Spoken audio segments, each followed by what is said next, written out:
નમસ્કાર વિદ્યાર્થી મિત્રો, આપનું ફરી એક વખત ઓક્સફર્ડ સ્કૂલ ઓફ સાયન્સ શાળા પરિવારમાં સ્વાગત છે. મિત્રો, આપણે ધોરણ 9 વિજ્ઞાન વિષય વિશે અભ્યાસ કરી રહ્યા છીએ, જેમાં આપણે દિવાળી પહેલાંના સમયગાળામાં ભૌતિક વિજ્ઞાનને લગતા 5 ચેપ્ટર કમ્પ્લીટ કર્યા હતા અને જે સરસ મજાનું આપણે રિવિઝન પણ કરેલું છે. આશા રાખું છું કે દરેક વિદ્યાર્થીઓને સરસ રીતના એ સમજાઈ ગયું હશે અને ભૌતિક વિજ્ઞાન હકીકતે શું છે તેની ઊંડાણપૂર્વકની સમજ તમે કેળવી લીધેલી હશે. મિત્રો, તમે સરસ રીતના સમજી ચૂક્યા છો ભૌતિક વિજ્ઞાનના એ જે 5 ચેપ્ટર આપણે અભ્યાસ કર્યા હતા એ માટે તમારે આગળ ધોરણ 11માં એ ખૂબ જ ઉપયોગી નીવડશે, જે આપણને ખૂબ જ સહાયરૂપ થાય એવા જ ચેપ્ટર હતા. હવે મિત્રો, આપણે આપણા સિલેબસને આગળ વધારવાનો છે અને મિત્રો, આપણને ખબર છે કે આપણા વિજ્ઞાનમાં કુલ 15 ચેપ્ટર આપેલા છે, જેમાંથી તમે જાણો છો એ રીતના પ્રથમ 3 ચેપ્ટર છે એ કેમિસ્ટ્રીને લગતા છે. પહેલું, બીજું, ત્રીજું ચેપ્ટર, પછી ચોથું, પાંચમું, છઠ્ઠું અને સાતમું. આ પહેલું, બીજું, ત્રીજું, ચોથું 4 ચેપ્ટર કેમિસ્ટ્રીના છે. પછી પાંચમું, છઠ્ઠું અને સાતમું ચેપ્ટર, એમ 3 ચેપ્ટર બાયોલોજીના છે. અને 8મું, 9મું, 10મું, 11મું અને 12મું એ ફિઝિક્સના ચેપ્ટર છે. જ્યારે મિત્રો 13મું, 14મું અને 15મું છેલ્લા 3 ચેપ્ટર છે એ ચેપ્ટર પર્યાવરણ વિજ્ઞાનને લગતા છે. તો આપણે આમ ગણીએ તો ફિઝિક્સના જે 5 ચેપ્ટર કમ્પ્લીટ કર્યા છે 8થી તે લઈને 12 સુધીના, હવે થોડા હળવા ચેપ્ટર વિશે આગળ વધવાનું છે આપણે મિત્રો. હળવા ચેપ્ટર એટલે કે પર્યાવરણને લગતા જે ચેપ્ટર છે આપણે 13મું, 14મું અને 15મું એનો હવે આપણે અભ્યાસ અત્યારે કરવાના છીએ. તો ચાલો જી મિત્રો, આપણે અત્યારે 13મા નંબરના ચેપ્ટરની માહિતી મેળવીએ. બરાબર? 13મા નંબરનું ચેપ્ટર આપણું શું કહેવા માગે છે?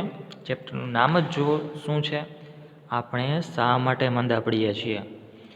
ચેપ્ટરનું નામ જોતાં મિત્રો આપણને ખ્યાલ આવી જાય કે આ ચેપ્ટર છે એ આપણે જે માંદા પડીએ છીએ એને રિલેટેડ છે. તેના કારણો એમાં આપેલા હશે. શું કામ માંદા પડીએ છીએ, માંદા પડીએ તો શું કરવું જોઈએ, આ દરેક બાબત વિશેનો અભ્યાસ આપણને આમાં આ ચેપ્ટરમાં ભણવા મળશે. ઉપરાંત મિત્રો, આપણે એવું જાણીએ છીએ કે આપણે માંદા પડીએ છીએ એની પાછળનું કારણ આપણી નિષ્કાળજી હોય છે. યોગ્ય રીતના આપણે આપણા શરીરનું જતન નથી કરતા, માટે આપણે માંદા પડીએ છીએ. એ આપણે ખાવામાં બેદરકારી રાખી હોય કે શારીરિક આપણે બેદરકારી રાખી હોય તો જ મિત્રો આપણે માંદા પડીએ છીએ. આપણે આવું જાણતા હોઈએ છીએ, માત્ર આટલું જાણતા હોઈએ છીએ, એટલે કે શારીરિક અસ્વસ્થતાને આપણે માંદગી કહીએ છીએ. પરંતુ મિત્રો, શારીરિક ઉપરાંત માનસિક અને સામાજિક અસ્વસ્થતા પણ માંદા પડવા પાછળનું કારણ હોઈ શકે છે. મેં તમને પાછળના 2 જે કીધા કે સામાજિક અને માનસિક, આ બંને પરિબળો પણ આપણા સ્વાસ્થ્ય ઉપર એટલા જ અસર પહોંચાડનાર પરિબળો છે. તો આપણે એ પણ જોવાનું છે કે માત્ર શારીરિક નહીં, માનસિક અને સામાજિક વસ્તુઓ પણ ભાગ ભજવતી હોય છે આપણા સ્વાસ્થ્યને લગતી. બરાબર? તો આપણે હવે અભ્યાસ કરીશું મિત્રો ઊંડાણપૂર્વકનો કે આપણે માંદા પડીએ છીએ તો એની પાછળના કારણો શું હોય છે.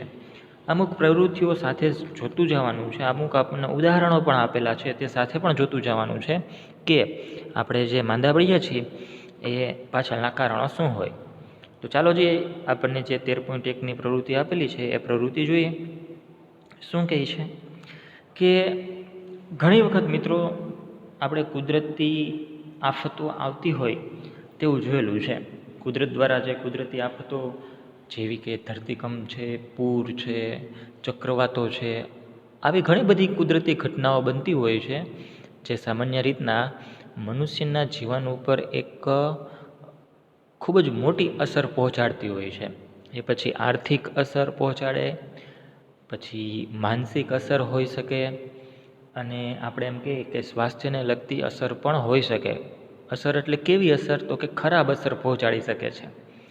તો આવી જે કુદરતી આફત આવી પડતી હોય છે મિત્રો, એ કુદરતી આફત આવે ત્યારની પરિસ્થિતિ અને જાય ત્યારની પરિસ્થિતિ, આ બંને પરિસ્થિતિમાં શરીર ઉપર ટૂંકમાં આપણે એમ કહીએ કે સ્વાસ્થ્ય ઉપર શું અસર થાય છે તે જોવાનું છે મિત્રો.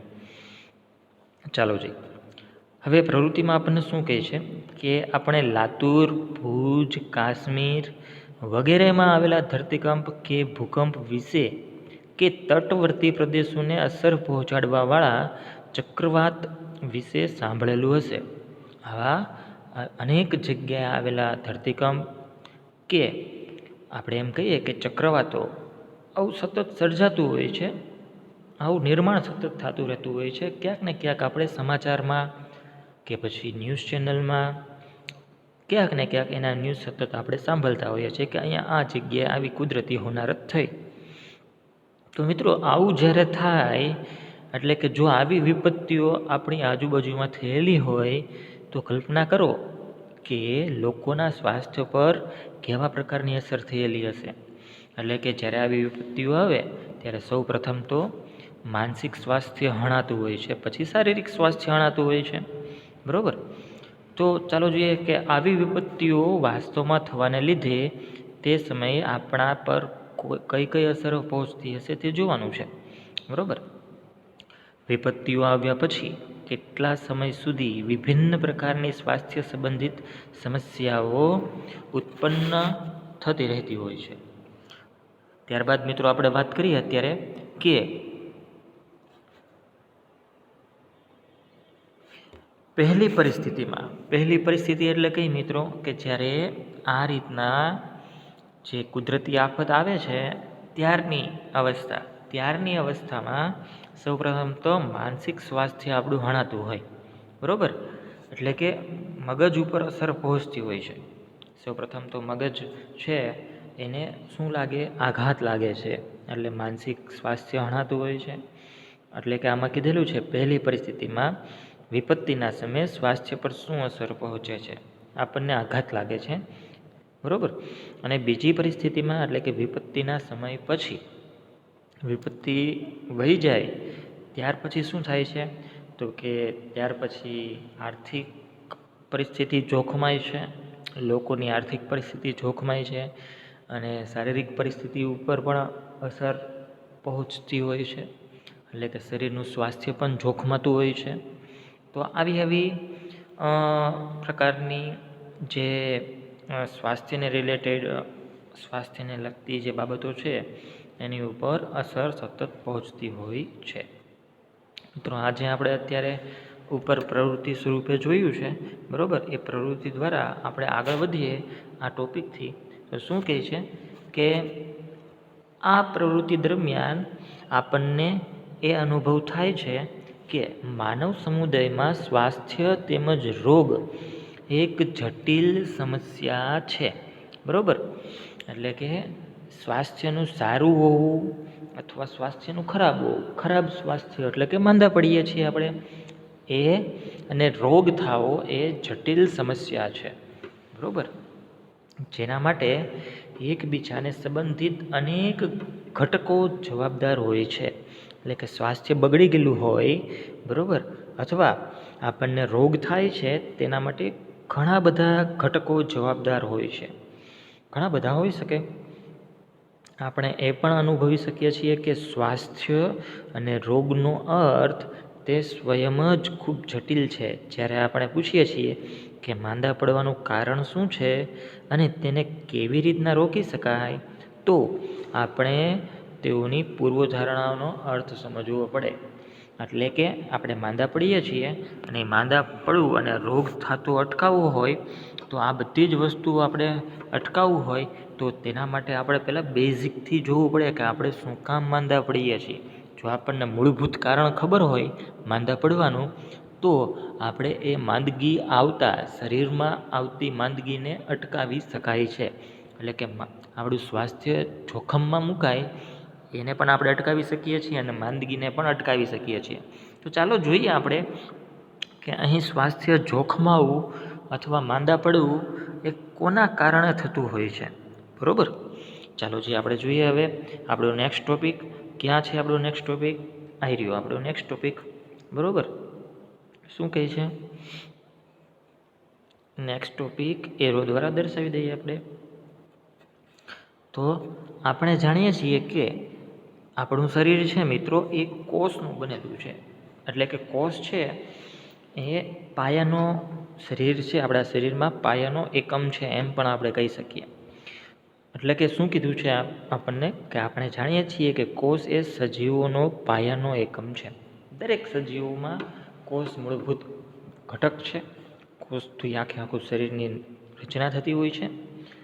કોષો વિભિન્ન પ્રકારના રાસાયણિક પદાર્થો જેવા કે પ્રોટીન, કાર્બોદિત પદાર્થો, ચરબી કે લિપિડ વગેરેથી બનેલા હોય છે. બરાબર. એટલે આપણને એટલી ખબર પડી કે કોષ શેનાથી બનેલા હોય છે. તો કે કોષ છે એ પ્રોટીન, કાર્બોદિત પદાર્થો, ચરબી કે લિપિડ વગેરેથી બનેલા હોય છે. બીજું કે મિત્રો આ જે કોષ છે બરાબર એ કોષ સતત નિર્માણ થતા રહેતા હોય છે. અને કોષ એ નિર્માણ પામ્યા બાદ થોડા સમય બાદ એ ડેમેજ પણ થતા રહેતા હોય છે. બરાબર. એને ક્ષતિ પણ પહોંચતી રહેતી હોય છે. અથવા એમ કહીએ કે એનું ડેડ પણ થતું હોય છે. એટલે કે કોષ છે એ કોષ આમ આપણે અન્ય શબ્દોમાં કહીએ તો કે જેવી રીતના કોષનું નિર્માણ થાય છે એવી જ રીતના એનું વિસર્જન પણ થતું હોય છે. બરાબર. એટલે કે કોષ છે એ સતત શરીરમાં નવા બનતા રહેતા હોય છે અને નાશ પામતા રહેતા હોય છે. એટલે આપણે એમ કહી શકીએ કે કોષ એક ક્રિયાશીલ સ્થાન છે. એટલે કે કોષ સતત એ ક્રિયાશીલ વસ્તુ છે. બરાબર. તેમાં કોઈને કોઈ ક્રિયાઓ હંમેશા થતી રહેતી હોય છે. કોષોમાં જટિલ પ્રક્રિયાઓ અને સમારકામનું કામ પણ થતું રહેતું હોય છે. એટલે કે સમારકામનું કામ એટલે શું થયું મિત્રો? તો કે કોષ ક્યાંક કદાચ ડેમેજ થઈ ગયો હોય તો એ કોષ એ શરીરની અંદર આંતરિક રીતના ફ્રી વખત એ રિપેર થતો હોય છે, સમારકામ થતું હોય છે. એટલે કે જે ક્ષતિ ઉત્પન્ન થઈ હોય એ ક્ષતિ જાતે એની આપમેળે જ દૂર થતી રહેતી હોય છે. એટલે કે એમાં કોષની અંદર આવું સમારકામનું કામકાજ પણ થતું રહેતું હોય છે. નવા કોષો નિર્માણ પામતા રહે છે. આપણા અંગો અથવા પેશીઓમાં ઘણી બધી વિશિષ્ટ ક્રિયાઓ ચાલતી રહેતી હોય છે. મિત્રો આપણા શરીરમાં જે કાંઈ અંગો છે બરાબર ઘણા બધા અંગો આવેલા હોય છે. આ બધા અંગોમાં સતત ને સતત કાંઈક ને કાંઈક વિશિષ્ટ ક્રિયાઓ ચાલતી જ રહેતી હોય છે. ફોર એક્ઝામ્પલ આપણે કેવું હોય ઉદાહરણ સાથે તો શું કહી શકીએ? તો કે જેવી કે હૃદયનું ધબકવું, ફેફસા દ્વારા શ્વાસ લેવો, મૂત્રપિંડમાં ગાળણ દ્વારા મૂત્રનું નિર્માણ થાય છે અને મગજ વિચારે છે. આ ઉપરાંત પણ ઘણા બધા આપણા એવા અંગો છે જેમાં સતત ને સતત કાંઈક ને કાંઈક ક્રિયાઓ સતત ચાલતી રહેતી હોય છે. જેના કારણે તો આપણું શરીર ચાલે છે. આ દરેક અંગો પોતાનું કામ સતત અવિરત કરતા રહેતા હોય છે. જેના કારણે આપણું શરીર સતત ચાલતું રહેતું હોય છે. જો કોઈ પણ અંગો છે એ કોઈ પણ અંગોમાં કાંઈક નુકસાની પહોંચે અથવા એ પોતે કામ કરવાનું બંધ કરી દે તો આપણું શરીર છે એ ક્યાંક ને ક્યાંક વત્તા ઓછા અંશે ડેમેજ થાય છે અને આપણે બીમાર પડતા હોઈએ છીએ. બરાબર.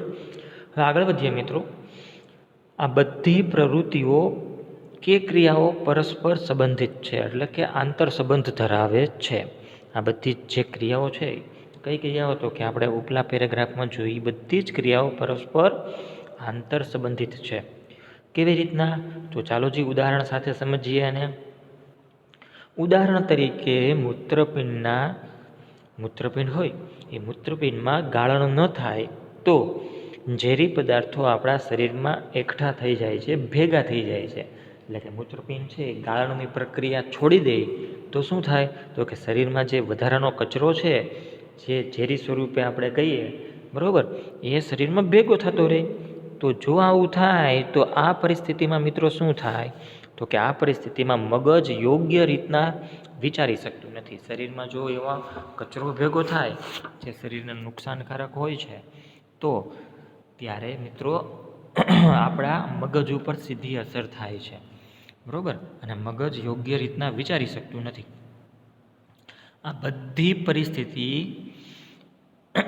પારસ્પરિક, આ જે બધી જ પારસ્પરિક ક્રિયાઓ છે એ બધી જ પારસ્પરિક ક્રિયાઓ કરવા માટે ઉર્જા અને કાચા પદાર્થોની જરૂરિયાત હોય છે. મિત્રો આપણને ખબર છે કે કોઈ પણ કાર્ય કરવું હોય, આપણે ભૌતિક વિજ્ઞાનના ચેપ્ટરમાં શીખી ગયા છીએ કે આપણે જ્યારે કાર્ય કરવું હોય ત્યારે કાર્ય કરવા માટે ઉર્જાની જરૂર પડે છે. કાર્ય ક્યારે થાય તો કે જો ઉર્જા હોય તો કાર્ય થાય, એ સિવાય કાર્ય થતું નથી. એટલે કે કોઈ પણ કાર્ય કરવું હોય એ આપણા શરીર દ્વારા બાહ્ય કાર્ય હોય કે શરીરનું આંતરિક કાર્ય હોય, કોઈ પણ કાર્ય કરવું હોય મિત્રો તો ઉર્જાની જરૂર પડતી રહેતી હોય છે. એટલે કે આપણા શરીરની અંદર બધા અંગો જે કાંઈ કામકાજ કરે છે અથવા આપણા કોષો દ્વારા જે કાંઈ શરીરની અંદર કામકાજ થાય છે એ દરેક દ્વારા મિત્રો ઉર્જા ખર્ચાતી હોય છે. અને એ ઉર્જા શરીર ક્યાંથી મેળવે છે તો કે એ ઉર્જા આપણું શરીર છે એ બાહ્ય સ્વરૂપે મેળવે છે, બરાબર. તો આગળ વધીએ તો કે આ જે કાચા પદાર્થો છે એ કાચા પદાર્થો આપણા શરીરને બહારથી પ્રાપ્ત થાય છે.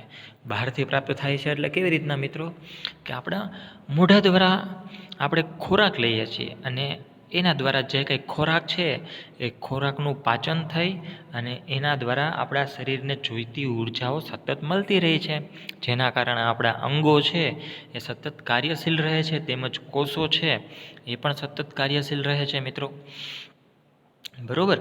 બીજા શબ્દોમાં આપણે કેવું હોય તો બીજા શબ્દમાં કોષો અને પેશીઓને કાર્ય કરવા માટે ખોરાકની જરૂરિયાત હોય છે. અને તે તો આપણે મોઢા દ્વારા આપણે જે ભોજન લઈએ છીએ ભોજન દ્વારા એ શરીરને પ્રાપ્ત થાય છે. તેવા કોઈ ઘટક કે કારક જે કોષો તેમજ પેશીઓના યોગ્ય પ્રકારના કાર્યોને રોકે છે તેનાથી શરીરની સામાન્ય ક્રિયાઓ ખોરવાય છે. એટલે કે કોઈ કોષ આપણો છે શરીરની અંદર એ જો ડેમેજ થાય તો શરીરની અંદર અમુક જે રેગ્યુલર ચાલતી પ્રક્રિયાઓ છે એમાં વિક્ષોભ ઉત્પન્ન થાય, જેના કારણે એ કોષ કામ કરવાનું બંધ કરી દે. એના કારણે આપણા અમુક અંગો છે એ પણ ડેમેજ થાય, જેના કારણે આપણું શરીર છે એ શરીર રોગયુક્ત થાય એવું બને, બરાબર. અને આપણે ત્યારે માંદા પડીએ છીએ, બરાબર. હવે આ જે ઉપરયુક્ત તથ્યો આપણે જોયા છે તેને ધ્યાનમાં રાખીને સ્વાસ્થ્ય તથા રોગોની પૂર્વધારણાઓ કે વ્યાખ્યાઓને હવે આપણે આગળના ટોપિકમાં સમજવાનું છે. ચાલો જી મિત્રો, હવે આપણે નવો ટોપિક જોઈએ, સ્વાસ્થ્ય અને તેનું કથળવું, બરાબર. એટલે કે આપણું સ્વાસ્થ્ય છે એ શું છે તેમજ તે કેવી રીતના કથળે છે. તો તેમાં આપણે પેટા પોઈન્ટમાં પહેલો પોઈન્ટ જોઈએ, સ્વાસ્થ્યનું મહત્ત્વ. મિત્રો આપણે બધાએ સ્વાસ્થ્ય શબ્દ સાંભળેલો છે અને તેને વારંવાર ઉપયોગમાં પણ લઈએ છીએ. જેમ કે આપણે કહીએ છીએ કે મારા દાદીનું સ્વાસ્થ્ય એટલે કે તબિયત સારી નથી. હવે તબિયત સારી ન હોવાના ઘણા બધા કારણો હોઈ શકે, બરાબર. હવે તબિયત સારી ન હોય તો સામાજિક રીતના આમ સામાન્ય રીતના આપણે વિચારીએ કે આપણા દાદીમાની તબિયત સારી નથી એટલે કે તે તબિયત સારી ન હોવાને કારણે બેડ રેસ્ટ કરતા હોય, પથારીમાં આરામ કરતા હોય, એટલે તેનું રેગ્યુલર કાર્ય છે એ તે કરી ન શકતા હોય. એટલે કે આપણે એમ કહેતા હોય કે આપણા દાદીમા છે, દાદીમાનું તબિયત સારી નથી, એનો અર્થ શું થયો તો કે તેનું સ્વાસ્થ્ય સારું નથી. ઉપરાંત મિત્રો આપણા જે શિક્ષકો છે એ શિક્ષકો પણ આ શબ્દનો ઉપયોગ કરે છે અને કહે છે કે આ એક સ્વાસ્થ્યપ્રદ વલણ નથી. હવે આપણા શિક્ષકો જ્યારે વિદ્યાર્થીઓને ખીજાતા હોય ત્યારે આવા શબ્દનો કદાચ એ ઉપયોગ કરતા હોય. કયો શબ્દ તો કે આ એક સ્વાસ્થ્યપ્રદ વલણ નથી, એટલે એક સારું વલણ નથી, યોગ્ય વલણ નથી એવું આપણને ખીજાય. વિદ્યાર્થી એ પોતે કંઈક ભૂલ કરી હોય જે યોગ્ય ન હોય, જે વિદ્યાર્થી માટે હાનિકારક હોય, બરાબર, તો ત્યારે આવા શબ્દોનો ઉપયોગ કરતા હોય છે કે આ એક તારું જે વલણ છે ને એ વલણ સ્વાસ્થ્યપ્રદ નથી. સ્વાસ્થ્યપ્રદ નથી એટલે શું થયું કે સારું વલણ નથી, ખરાબ વલણ છે એમ કહેવાય. તો આ સ્વાસ્થ્ય શબ્દનો અર્થ શું થાય એ એક આપણને પ્રશ્ન ઉદ્ભવે. ચાલો જોઈએ આગળ. જો આપણે આ વિષય ઉપર વિચાર કરીએ તો આપણને જ્ઞાત થશે કે તેનો અર્થ સાજા થવા કે સાજા રહેવાથી છે. બરાબર? એટલે કે સ્વાસ્થ્યનો અર્થ શું થયો તો કે તમારું શરીર છે એ સાજું છે, અથવા આપણે એમ કહીએ કે તમારું સ્વાસ્થ્ય સુધરી ગયું. સ્વાસ્થ્ય સુધરી ગયું એનો અર્થ શું થાય તો કે તમે સાજા થઈ ગયા. કોઈ આપણને બીમારી લાગુ પડી હોય તો ત્યારે આપણને કોઈ ખબર અંતર પૂછવા આવે તો એમ પૂછે કે તો તમે સાજા થઈ ગયા. બરાબર? આનો અર્થ શું થયો તો કે તમારું સ્વાસ્થ્ય સુધરી ગયું એમ આપણને પૂછતા હોય છે. એટલે આપણે એમ કહીએ કે જો આપણને આ વિષય ઉપર વિચાર કરીએ તો આપણને જ્ઞાત થશે કે આ સ્વાસ્થ્ય શબ્દ છે એનો અર્થ સાજા થવા કે સાજા રહેવાથી છે. બરાબર? આપણે સારાપણાનો અર્થ અથવા અસરકારક શારીરિક ક્રિયાઓ એવું વિચારી શકીએ છીએ. બરાબર? એટલે કે આપણું શરીર છે એ સારુંપણા અનુભવે અથવા અસરકારક શારીરિક ક્રિયાઓ થતી હોય તો આપણે એમ કહી શકીએ કે આપણે સાજા છીએ. બરાબર? અથવા સ્વસ્થ છીએ એમ કહી શકીએ. અમારા દાદીને માટે બજાર જવું અથવા આડોશ પડોશમાં જવા યોગ્ય થવું તે સારા સ્વાસ્થ્યનું પ્રતીક છે. એટલે કે દાદી જે આપણે બીમાર પડ્યા હોય, બરાબર, તો એ જ્યારે એ બીમારીમાંથી રિકવરી થાય તેની, અને તે જો બજારમાં જવા માટે યોગ્યતા અનુભવે અથવા આડોશ પડોશમાં જવા માટે યોગ્યતા અનુભવતા હોય તો આપણે એમ કહીએ કે આપણા દાદીમાં જે બીમાર પડ્યા હતા તેનું સ્વાસ્થ્ય હવે સુધારામાં છે. એટલે કે તેનું સ્વાસ્થ્ય સારું છે. તેનો અર્થ શું થયું કે તેનું સ્વાસ્થ્ય સારા સ્વાસ્થ્ય તરફ જઈ રહ્યું છે. બરાબર? જો તેઓ આ કાર્ય કરવા યોગ્ય નથી તો આપણે કહીએ છીએ કે તેઓનું સ્વાસ્થ્ય સારું નથી. જો તમારી ઈચ્છા વર્ગમાં ભણવાની છે તો આપણે કહીએ છીએ કે તમારી તબિયત સારી છે. અને જો ભણવાની ઈચ્છા ન હોય તો કહીએ છીએ કે તમારી તબિયત સારી નથી. બરાબર મિત્રો? આનો અર્થ શું થયો કે અહીં માનસિક સ્વાસ્થ્યની વાત છે, અથવા શારીરિક સ્વાસ્થ્ય પણ સારું ન હોય તો આપણને ક્લાસરૂમમાં ભણવાની મજા નથી આવતી. બરાબર છે? અથવા શારીરિક અને માનસિક બંને સ્વાસ્થ્ય સારા ન હોય તો આપણને સ્વાભાવિક છે ક્લાસરૂમમાં ભણવું ન ગમે. અને જો ક્લાસરૂમમાં ભણવું ગમતું હોય તો આપણે એમ કહી શકીએ કે આપણું સ્વાસ્થ્ય સારું છે. આથી સ્વાસ્થ્ય તે અવસ્થા છે જેને અંતર્ગત શારીરિક, માનસિક તથા સામાજિક કાર્ય કરવાની ક્ષમતા દ્વારા યોગ્ય પ્રકારે થાય છે. બરાબર? એટલે કે સ્વાસ્થ્ય વસ્તુ છે એ શારીરિક, માનસિક અને સામાજિક આ બધી જ પ્રક્રિયાઓને આવરી લે છે. અને આ બધી જ પ્રક્રિયાઓને અનુલક્ષીને સ્વાસ્થ્ય ઉપર અસર થતી રહેતી હોય છે. જો આ સામાજિક, માનસિક અને શારીરિક બધી જ પ્રક્રિયાઓ છે, બધા જ ઘટકો છે, એ બધા જ ઘટકો યોગ્ય રીતના ચાલતા હોય તો આપણું સ્વાભાવિક છે કે આપણું સ્વાસ્થ્ય છે એ સ્વાસ્થ્ય સારું જ હોવાનું છે. પણ શારીરિક, માનસિક કે સામાજિક આ બધા જ ઘટકો જો વ્યવસ્થિત ભાગ ન ભજવતા હોય તો આપણે એમ કહી શકીએ કે આપણું સ્વાસ્થ્ય જોખમમાં છે, આપણને મજા નથી આવતી, આપણું સ્વાસ્થ્ય સારું નથી એમ આપણે કહી શકીએ. ચાલો જી મિત્રો, આપણે નેક્સ્ટ ટૉપિક આપણે જોઈએ. આપણો હવે પછીનો જે કંઈ નેક્સ્ટ ટૉપિક છે મિત્રો, એ ટૉપિક આપણો આ બનશે. બરાબર? શું છે તો કે વ્યક્તિગત તેમજ સામૂહિક સમસ્યાઓ બંનેની સ્વાસ્થ્ય પર અસર. બરાબર? એટલે કે વ્યક્તિગત અને સામૂહિક આ બધી જ સમસ્યાઓ છે, બરાબર, એની સ્વાસ્થ્ય પર શું અસર થાય છે ચાલો જોઈએ. સ્વાસ્થ્ય ઉપર પોતાની રીતના એટલે કે વ્યક્તિગત પણ અસર થતી હોય છે અને સામૂહિક અસર પણ થતી હોય છે. ચાલો જોઈએ. જો સ્વાસ્થ્ય કોઈ એક વ્યક્તિની શારીરિક, માનસિક તથા સામાજિક જીવનની ક્ષમતાને પૂર્ણ રૂપે સમન્વય સ્થિતિ દર્શાવે છે તો કોઈ પણ વ્યક્તિ તેને સ્વયં પૂર્ણ સ્વરૂપે પ્રાપ્ત કરી શકતું નથી. એટલે એનો અર્થ શું થયો મિત્રો કે સ્વાસ્થ્ય છે એ સ્વાસ્થ્ય જો આ ત્રણેય વસ્તુ ઉપર, ત્રણેય ઘટકો ઉપર આધાર રાખતું હોય. ક્યાં? તો કે શારીરિક, માનસિક અને સામાજિક. તો કોઈ પણ વ્યક્તિ છે મિત્રો એ સ્વસ્થ નથી એમ આપણે કહી શકીએ. શું કામ? તો કે કાં શારીરિક, કાં માનસિક, કાં સામાજિક રીતના કોઈ પણ પ્રકારે વ્યક્તિ છે એ પીડાતો રહેતો હોય છે. બરાબર? એટલે જો આ ત્રણમાંથી કોઈ પણ રીતના વ્યક્તિ પીડાતો હોય, એ પછી માનસિક રીતના પીડાતો હોય કે અન્ય રીતના પીડાતો હોય, શારીરિક રીતના પીડાતો હોય, તો સ્વાભાવિક છે આપણે એમ કહી શકીએ કે વ્યક્તિ ત્રણમાંથી કોઈ પણ એક પરિબળને લીધે પીડાતો હોય ને તો પણ એ સ્વસ્થ નથી એમ કહી શકીએ. અને આ જે ત્રણ પરિબળ છે મિત્રો, કયા ત્રણ પરિબળ? તો કે શારીરિક, માનસિક અને સામાજિક. આ ત્રણેય પરિબળ વ્યક્તિના જીવનમાં ખૂબ અગત્યનો ભાગ ભજવતા હોય છે. બરાબર? એટલે વ્યક્તિના જીવન સાથે એ જોડાયેલા હોય છે. પણ ત્રણમાંથી કોઈ પણ એક પરિબળ જો નબળું હોય, બરાબર, તો માણસ છે એ સતત આમ કહીએ તો કે એ કોઈ પણ રીતના એ પોતાનું યોગ્ય સમજતો નથી હોતો. એ આ ત્રણમાંથી કોઈ પણ એક પરિબળને લીધે એ પોતે ખરાબ સ્વાસ્થ્ય અનુભવતો હોય છે. બરાબર? એ માનસિક હોય કે શારીરિક હોય, એવું બની શકે છે. બરાબર? બધા સજીવોનું સ્વાસ્થ્ય તેમની આજુબાજુ અથવા તેમની આસપાસના પર્યાવરણ પર આધારિત હોય છે. સ્વાભાવિક છે મિત્રો કે કોઈ પણ સજીવ છે એ સજીવનું સ્વાસ્થ્ય છે તેની આજુબાજુનું જે વાતાવરણ છે એ વાતાવરણ ઉપર આધારિત હોય છે, આજુબાજુના પર્યાવરણ પર આધારિત હોય છે. પર્યાવરણ જેવું, આજુબાજુનું વાતાવરણ જેવું હોય તેવી તેના સ્વાસ્થ્ય ઉપર વત્તા ઓછા અંશે અસર પડતી હોય છે.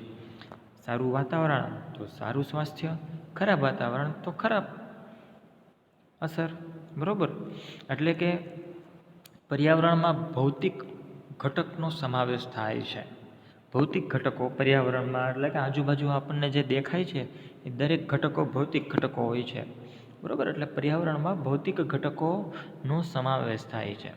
પર્યાવરણમાં પાયાના પરિબળો કે ઘટકો આવતા હોય છે. ઉદાહરણ તરીકે ચક્રવાત આપણા સ્વાસ્થ્યને અનેક રીતના નુકસાન પહોંચાડી શકે છે. બરાબર? એ ભૌતિક ઘટક થયું. માનવ સમાજમાં રહે છે. સ્વાભાવિક છે, આપણને ખબર જ છે કે સમાજની વચ્ચે રહેવાવાળો મનુષ્ય એ સમાજની વચ્ચે રહે છે. બરાબર? આથી આપણું સામાજિક પર્યાવરણ જે છે, આપણું વ્યક્તિગત સ્વાસ્થ્ય મહત્ત્વપૂર્ણ છે. આથી આપણું સામાજિક પર્યાવરણ જે કંઈ આપણી આજુબાજુનું જે પર્યાવરણ છે, સામાજિક પર્યાવરણ. સામાજિક પર્યાવરણ એટલે શું થયું? લોકો સાથેનું પર્યાવરણ. બરાબર? આપણે આજુબાજુ લોકો રચ્યા પચ્યા રહેતા હોય છે, આપણી આજુબાજુ હોય છે, એનાથી બનતું એક પર્યાવરણ જેને સામાજિક પર્યાવરણ આપણે કહીએ. આપણું વ્યક્તિગત સ્વાસ્થ્ય ઉપર મહત્ત્વપૂર્ણ ભાગ ભજવતું હોય છે. આપણે ગામ, કસ્બાઓ અથવા શહેરોમાં રહીએ છીએ. આવા સ્થાનોમાં આપણા ભૌતિક પર્યાવરણનું નિર્ધારણ પણ સામાજિક પર્યાવરણ દ્વારા જ થાય છે. એટલે આપણે જ્યાં કોઈ પણ રહેતા હોય, એ આપણે ગામમાં રહેતા હોય એટલે કે ગામડાઓમાં રહેતા હોય અથવા શહેરોમાં રહેતા હોય, બરાબર, એ દરેક જગ્યાએ આ જે ભૌતિક પર્યાવરણ છે મિત્રો, એ સામાજિક પર્યાવરણ સાથે સંબંધ ધરાવતું હોય છે. સામાજિક પર્યાવરણ એટલે લોકો દ્વારા બનતું પર્યાવરણ. જો લોકો સ્વચ્છતા ન રાખે તો સામાજિક પર્યાવરણ છે એની ઉપર એક અસર થવાની છે, જેના કારણે આપણી આજુબાજુનું જે ભૌતિક પર્યાવરણ છે એ પણ દૂષિત થવાનું છે. કેવી રીતના? ચાલો વિચારીએ. વિચારો કે કચરો ઉપાડવાવાળી વ્યક્તિઓ કચરાનો નિકાલ ન કરે તો શું થાય? તો સ્વાભાવિક છે, કચરો ભેગો થઈ જવાનો છે. પછી શું કીધું છે? વિચારો, જો નાળાઓ સાફ ન થાય તો શું થાય? તો કે નાળાઓમાં ગંદકી ભેગી થઈ જાય છે. એટલે કે કચરો ઉપાડવાવાળા અને નાળા સાફ કરવાવાળા જો પોતાનું કાર્ય ન કરે તો ગંદકી ફેલાવાની છે. અને ગંદકી ફેલાય તો એ ગંદકી આપણા શારીરિક સ્વાસ્થ્ય ઉપર અસર કરે છે. એનો અર્થ શું થયો મિત્રો? તો કે આપણી સમાજમાં જે કાંઈ વ્યક્તિઓ રહેલા છે, સામાજિક પર્યાવરણ જેનું બનેલું છે, એ સામાજિક પર્યાવરણ જો વ્યવસ્થિત કાળજી ન રાખે તો એ સીધું ભૌતિક પર્યાવરણ ઉપર અસર કરે છે. અને ભૌતિક પર્યાવરણ બગડે એટલે શું થાય તો કે એ વ્યક્તિના શરીર ઉપર સીધી જ અસર કરે છે, જેના કારણે વ્યક્તિ માંદો પડી શકે છે. આપણે ચાલો જે હવે છેલ્લા ફકરા તરફ આગળ જઈએ. જો વધુ માત્રામાં કચરો ગલીઓમાં ફેંકવામાં આવે છે અથવા ખુલ્લા નાળામાં રોકાયેલ પાણીમાં તે સ્થિર પડેલો રહે તો ખરાબ સ્વાસ્થ્યની સંભાવના વધી જાય છે. આથી સામુદાયિક સ્વચ્છતા સ્વાસ્થ્ય માટે મહત્ત્વપૂર્ણ હોય છે. એટલે કે જે સમુદાય છે, જન સમુદાય, બરાબર, એ જન સમુદાય દ્વારા જો સ્વચ્છતા રાખવામાં આવે તો એ સીધી સ્વાસ્થ્ય ઉપર સારી અસર પહોંચાડે છે. અને જો સ્વચ્છતા ન રાખવામાં આવે તો શું થાય તો કે એ સીધી ખરાબ અસર મનુષ્યો ઉપર પહોંચાડે છે. ચાલો અમુક પ્રવૃત્તિઓ જોઈએ. શું કીધું છે 13.2 પ્રવૃત્તિમાં તો કે તમારા સ્થાનિક પ્રશાસન એટલે કે જ્યાં આપણે રહેતા હોય ત્યાં પંચાયત અથવા નગર નિગમ હોય તેના દ્વારા સ્વચ્છ પાણી પૂરું પાડવા માટે શું ઉપાય કરેલ છે તેની જાણકારી આપણને મેળવવાનું કીધું છે. એટલે કે સ્વચ્છ પાણી મળી રહે આપણને એ માટે સ્થાનિક પ્રશાસન હોય તે શું કરતું હોય છે તો કે મોટા મોટા જે સંપ બનાવેલા હોય છે, પાણીના ટાંકા બનાવેલા હોય છે, ત્યાં પાણીનું પ્યોરિફિકેશન કરે છે. પાણીની અંદર ક્લોરિન નાખવામાં આવે છે, જેથી જે કંઈ પાણીની અંદર અશુદ્ધિઓ હોય છે એ અશુદ્ધિઓ તળિયે બેસી જાય છે અને જે નુકસાન કરતા જે પાણીની અંદર ઘટકો હોય છે એ ઘટકો ક્લોરિનની મદદથી તેને દૂર કરવામાં આવે છે અથવા તેનો નાશ કરવામાં આવે છે. એટલે કે પાણીને શુદ્ધ કરવા માટે સ્થાનિક પ્રશાસન આવું કાર્ય કરતું રહેતું હોય છે. શું તમારા મહોલ્લામાં બધા જ રહેવાસીઓને સ્વચ્છ પાણી પ્રાપ્ત થાય છે? હા મિત્રો, જો પ્રશાસન યોગ્ય કાળજી રાખે તો આપણા જે સ્થાનિક મહોલ્લાઓને એવું બધું છે, બરાબર, ત્યાં લોકોને સ્વચ્છ પાણી યોગ્ય રીતના મળી રહે. નેક્સ્ટ પ્રવૃત્તિ 13.3 શું કહે છે? તમારા સ્થાનિક પ્રશાસન તમારા મહોલ્લામાં ઉત્પન્ન કચરાનો નિકાલ કેવી રીતના કરે છે? તો કે યોગ્ય સમયે આપણે એમ કહી શકીએ, આપણે જ્યારે જોતા હોઈએ ત્યારે આપણા ઘરની આજુબાજુ એ કચરો લેવા માટે સ્થાનિક પ્રશાસન દ્વારા અમુક વાન મૂકવામાં આવતી હોય છે, અમુક રિક્ષાઓ મૂકવામાં આવતી હોય છે, જે ભીનો કચરો અને કોરો કચરો, બરાબર, એવે અલગ અલગ બોક્સમાં અલગ અલગ ડસ્ટબિનમાં એ લેવા માટે આવે છે. જેનાથી શું થાય કે સ્થાનિક પ્રશાસન આ રીતની વ્યવસ્થા ગોઠવે તો આપણા ઘરની આજુબાજુ જે કચરો આપણે જે જમા કરીએ છીએ અથવા ફેંકીએ છીએ તે કચરાનો નિકાલ સીધો એ જે આપણે વિસ્તારમાં રહેતા હોય એ વિસ્તાર કરતાં બારોબાર તેનો નિકાલ કરવામાં આવે.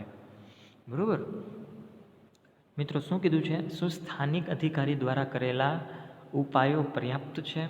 કચરો દૂર કરવા માટે જે સ્થાનિક અધિકારીઓ દ્વારા ઉપાયો કરવામાં આવેલા હોય તે આમ ગણીએ તો પર્યાપ્ત નથી હોતા, બરાબર. તેના દ્વારા કાર્ય તો થતું રહેતું હોય છે, પણ તેમ છતાં પણ આપણે ક્યાંક ને ક્યાંક કચરો સતત જોતા રહેતા હોઈએ છીએ. મિત્રો, એકદમ સ્વચ્છ શહેર કઈ જગ્યાએ હોય છે? તો કે જ્યાં મહાનગરપાલિકાઓ વસતી હોય ત્યાં એકદમ સ્વચ્છતા આપણને જોવા મળે છે. પણ જે ગ્રામ્ય વિસ્તારો છે ત્યાં ગ્રામ્ય વિસ્તારોમાં એટલી બધી સ્વચ્છતા સામાન્ય રીતના જોવા મળતી નથી હોતી. જો ના હોય તો તેમાં સુધારણા માટે તમે કયો ઉપાય સૂચવી શકો છો? હવે આ તમારે જાતે જ વિચારવાનું કે સ્વચ્છતા જો આજુબાજુ ન હોય તો એના માટે કયા ઉપાયો આપણે કરી શકીએ. તમે તમારા ઘરમાં દૈનિક અથવા અઠવાડિયામાં ઉત્પન્ન થતા કચરાને ઘટાડવા માટે શું કરશો? આ તમારે વિચારવાનું છે મિત્રો, કે તમારે ઘરમાં જે દૈનિક અથવા રેગ્યુલર જે કચરો ઉત્પન્ન થાય છે અથવા જે અઠવાડિયામાં જે કચરો ઉત્પન્ન થાય છે એનો યોગ્ય રીતના નિકાલ કરવા માટે તમારે કયા ઉપાયો કરવા જોઈએ. ચાલો જે ટોપિકને આગળ વધારીએ. સ્વાસ્થ્યને માટે આપણને ખોરાકની જરૂરિયાત હોય છે. એટલે કે આપણું સ્વાસ્થ્ય સારું જાળવી રાખવા માટે આપણે સતત ખોરાક લેતો રહેવો પડતો હોય છે. આ ખોરાકને મેળવવા માટે આપણે કામ કરવું પડે છે. એટલે કે કેવી રીતના કામ? તો કે આપણે જો કામ કરીએ, આપણી પાસે યોગ્ય પૈસા આવે, બરાબર, રૂપિયા આવે, તો આપણે સારો ખોરાક મેળવી શકીએ છીએ. અને ખોરાક મેળવી શકીએ સારો, તો તે સીધી જ અસર આપણા શરીર ઉપર સારી પહોંચાડે છે. તેના માટે કામ કરવાની તક મળવી જોઈએ. એટલે કે કામ જો આપણે વ્યવસ્થિત કરીએ, આપણને વળતર પૂરતું મળે, અને એ વળતર દ્વારા આપણા શરીર માટે આપણે સારો ખોરાક લઈ શકીએ, ખરીદી શકીએ. નેક્સ્ટ પેરેગ્રાફ, સ્વાસ્થ રહેવા માટે આપણે ખુશ રહેવું આવશ્યક છે. જો મિત્રો આપણે ખુશ ન રહી શકતા હોય તો સ્વાભાવિક છે એ આપણા માનસિક સ્વાસ્થ્ય ઉપર ખરાબ અસર પહોંચાડે છે. એટલે જ કહેવામાં આવ્યું છે ને મિત્રો, કે તમારે સતત ખુશ રહેવું જોઈએ. કોઈ પણ રીતના સતત આપણે ખુશ રહેવું જોઈએ. જો આપણે ખુશ ન રહીએ તો આપણી માનસિક સ્વચ્છતા જોખમાય છે, બરાબર. જો માનસિક સ્વચ્છતા જોખમાય તો તેની સીધી અસર આપણી શારીરિક સ્વચ્છતા ઉપર પડતી હોય છે. આગળ વધીએ. જો કોઈની પણ જોડે આપણો વ્યવહાર સારો ન હોય અને એકબીજાથી ડરતા હોઈએ તો આપણે ખુશ અને સ્વસ્થ રહી શકતા નથી. સ્વાભાવિક છે. એટલા માટે વ્યક્તિગત સ્વાસ્થ્યને માટે સામાજિક સમાનતા અને સંવાદિતા ખૂબ જ આવશ્યક છે. એટલે કે વ્યક્તિગત સ્વાસ્થ્ય તમારે જાળવી રાખવું હોય તો સામાજિક રીતના આપણો વ્યવહાર સરસ હોવો જોઈએ. બધા સાથે સમાન વ્યવહાર હોવો જોઈએ, બરાબર. તો સામેના લોકો પણ આપણી સાથે સારો વ્યવહાર કરે, અને સારો વ્યવહાર કરે તો આપણું માનસિક સ્વાસ્થ્ય જળવાઈ રહે, જેથી શારીરિક સ્વાસ્થ્ય પણ જળવાઈ રહે, અને જેના કારણે સામાજિક સ્વાસ્થ્ય પણ જળવાઈ રહે. આપણે એવી રીતે વિચારી શકીએ છીએ કે અનેક સામુદાયિક સમસ્યાઓ આપણા વ્યક્તિગત સ્વાસ્થ્યને કેવી રીતના અસર પહોંચાડે છે. ઘણી બધી સામૂહિક પ્રક્રિયાઓ છે એ વ્યક્તિગત સ્વાસ્થ્ય ઉપર ઘણી બધી ખરાબ અસર પહોંચાડતી હોય છે. એટલે કે ઘણી બધી જગ્યાએ સામૂહિક સમાજમાં થતી ક્રિયાઓ છે જે અનિચ્છનીય હોય છે, જેના કારણે એ સમાજમાં ઘણી બધી વખત એ સ્વાસ્થ્યને આમ કહીએ ને કે યોગ્ય વલણ ન હોય તેવી ક્રિયાઓ સતત ચાલતું રહેતી હોય છે. ઝઘડાઓને આપણે કહીએ ને કે હુલ્લડ એવું થતું રહેતું હોય છે. એના કારણે માનસિક સ્વાસ્થ્ય જોખમાતું હોય છે, એવું પણ બનતું રહેતું હોય છે. હવે નેક્સ્ટ ટોપિક જોઈએ મિત્રો. નેક્સ્ટ ટોપિક શું કહે છે? સ્વાસ્થ્ય અને રોગમુક્ત વચ્ચેની ભિન્નતા. સારું સ્વાસ્થ્ય હોવું અને સારું સ્વાસ્થ્ય ન હોય, એટલે કે રોગયુક્ત શરીર હોય. આ રોગયુક્ત શરીરમાંથી રોગમુક્ત થવું, બરાબર. હવે આ સ્વાસ્થ્ય અને રોગમુક્ત, આ બંને જે શબ્દો છે એ વચ્ચેની ભિન્નતા શું છે તે જોવાની છે મિત્રો. રોગ એટલે કે ડિસીઝ થાય મિત્રો, બરાબર. ઇંગ્લિશમાં એને ડિસીઝ કહેવાય, બરાબર. અને એ ડિસીઝ છે એનો સ્પેલિંગ શું થાય મિત્રો? આર્યો. આ જે ડિસીઝ છે, બરાબર, આ ડિસીઝ એટલે રોગ થયો કહેવાય, બરાબર. તો ચાલો જી, આ જે અત્યારે એરો માર્યો છે એ ડિસીઝ છે, બરાબર. એટલે કે ડિસીઝ એટલે રોગ. જો આપણે આને સ્વાસ્થ્ય સમજીએ છીએ તો રોગ અથવા વ્યાધિ શું છે, બરાબર. રોગ એટલે શું છે? તો કે ભાઈ રોગ માટે ઇંગ્લિશમાં ડિસીઝ શબ્દનો ઉપયોગ થાય છે. એટલે કે અંગ્રેજીમાં જે શબ્દ ડિસીઝ છે, જો એને છૂટો પાડીએ આપણે તો DIS એટલે કે ડીસ પ્લસ EASE એટલે ઇઝીઝ, ડિસીઝ, એમાંથી છૂટો પડેલો આપણે શબ્દ બનાવીએ. તો આનો અર્થ શું થયો મિત્રો? કે એ બંને પોતાની અંદર એક અલગ અલગ શબ્દ સમાવે છે. ડિસીઝ તો એ પોતાને જ વર્ણવે છે કે આપણને ખલેલ પહોંચડે, એટલે કે ડિસ્ટર્બન્સ પહોંચે છે. ડિસ્ટર્બન્સમાંથી ડીસ લીધેલો છે, અને ઇઝ એટલે કે સુવિધા સ્વરૂપમાં વિચારાયેલ શબ્દ છે. એટલે કે આપણી સુવિધામાં જે ખલેલ પહોંચે છે એને ડિસીઝ કહીએ, બરાબર. આપણી શારીરિક જે અવસ્થા છે એ અવસ્થામાં જો ખલેલ પહોંચે તો તેને આપણે રોગનું નામ આપીએ છીએ, બરાબર. અને એ રોગ એટલે કે ડિસીઝ, બરાબર. તો આ મિત્રો એક તમારે ખાસ ધ્યાન રાખવા જેવું કે રોગને ડિસીઝ કહીએ છીએ. અને ડિસીઝનું ફૂલ ફોર્મ આપણે અહીંયા જોયું કે અહીંયા શું કીધું છે, ડિસ્ટર્બ, અને ઇઝ એટલે કે શું કીધું છે કે ખલેલ, બરાબર. સોરી, ઇઝ એટલે કે સુવિધા સ્વરૂપમાં સુવિધા. મિત્રો, રોગનો બીજો અર્થ એ છે કે અસુવિધા, બરાબર. શારીરિક અસુવિધા હોય તો રોગ થાય. જોકે આ શબ્દનો ઉપયોગ ખૂબ જ સીમિત છે, બરાબર. આપણે રોગના વિષયમાં ત્યારે વાત કરીશું જ્યારે આપણને અસુવિધાના વિશિષ્ટ કારણની ખબર હોય છે. આનો અર્થ એવો બિલકુલ નથી કે આપણે તેનો સાચો અને અંતિમ ઉત્તર જાણીએ છીએ. આપણે કહી શકીએ કે કોઈ વ્યક્તિ ઝાડાથી પીડાતો હોય તો તેનું ચોક્કસ કારણ શું હોઈ શકે. કોઈ વ્યક્તિ ઝાડાથી પીડાતો હોય મિત્રો, તો તેનું યોગ્ય કારણ આપણે એમ કહી શકીએ કે તેને ખાવા પીવામાં વ્યવસ્થિત ધ્યાન નહીં રાખ્યું હોય, બરાબર. આપણે એ પણ જાણીએ છીએ કે કોઈ પણ કારણ વગર વિશિષ્ટ રોગથી અસ્વસ્થતા કે નાદુરસ્તી થઈ શકે છે, બરાબર. કોઈ પણ કારણ હોઈ શકે, એ સામાજિક કારણ, માનસિક કારણ કે પછી ફિઝિકલ જે શારીરિક આપણે ખોરાક લઈએ છીએ એના કારણે અસ્વસ્થતા શરીરમાં આવી શકે છે. માત્ર કોઈ રોગ ન થવો, અથવા એમ કહીએ કે માત્ર કોઈ રોગ ન થવાનો અર્થ એ નથી કે તમે સ્વસ્થ છો. એટલે કે શારીરિક રીતના કોઈ પણ આપણને રોગ ન થાય તો પણ આપણે એમ ન કહી શકીએ કે આપણે સ્વસ્થ છીએ. એટલે કે રોગ થયો હોય તો જ આપણે અસ્વસ્થ છીએ એવું નથી. રોગ ન થયો હોય તો પણ આપણે અસ્વસ્થ હોઈ શકીએ શારીરિક રીતના, બરાબર. કેવી રીતના? તો કે ભાઈ અલગ અલગ રીતના એને કહી શકીએ કે રોગ થાય તો જ આપણે બીમાર છીએ અથવા સ્વસ્થ નથી એવું જરૂરી નથી. તો અન્ય કયા કયા કારણો હોઈ શકે એમાં ઉદાહરણ આપ્યા છે કે કોઈ નૃત્યાંગના હોય, ડાન્સ કરનાર, બરાબર, નૃત્યાંગના, એના માટે સ્વાસ્થ્યનો અર્થ એ છે કે શિષ્ટાપૂર્વક પોતાના શરીરને વિષમ પરિસ્થિતિઓની મુદ્રાઓની અભિવ્યક્તિ કરી શકે.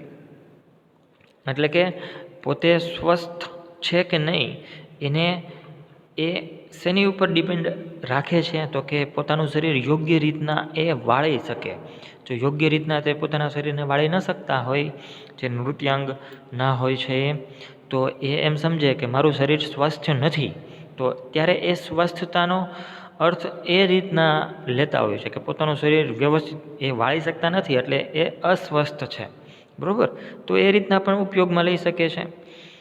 સંગીતકાર માટે આનો અર્થ એ થાય કે તે લાંબો શ્વાસ લઈ શકે જેનાથી તે પોતાની વાંસળીના સૂરને નિયંત્રિત કરી શકે છે. એટલે કે એ જે સંગીતકાર છે, વાંસળી વગાડનાર વ્યક્તિ છે, એ જો વ્યવસ્થિત પોતાના ફેફસામાં ઊંડા શ્વાસ લઈ ન શકતો હોય તો એ વાંસળી સરસ રીતના વગાડી ન શકે. તો એ એમ કહી શકે કે તે વાંસળી વગાડવા માટે હજી સ્વસ્થ નથી. તો આ રીતના પણ સ્વસ્થતાનો અલગ અલગ રીતના ઉપયોગ કરવામાં આવે છે. એટલે કે શારીરિક રીતના આપણે બીમાર હોય તો જ આપણું સ્વાસ્થ્ય જોખમાયેલું છે એવું જરૂરી નથી. સ્વાસ્થ્ય શબ્દનો અર્થ આ રીતના પણ લેવામાં આવતો હોય છે. આપણે આપણી વિશિષ્ટ ક્ષમતાઓને ઓળખવાનો અવસર કે તક મળે તે પણ સ્વાસ્થ્ય માટે આવશ્યક છે.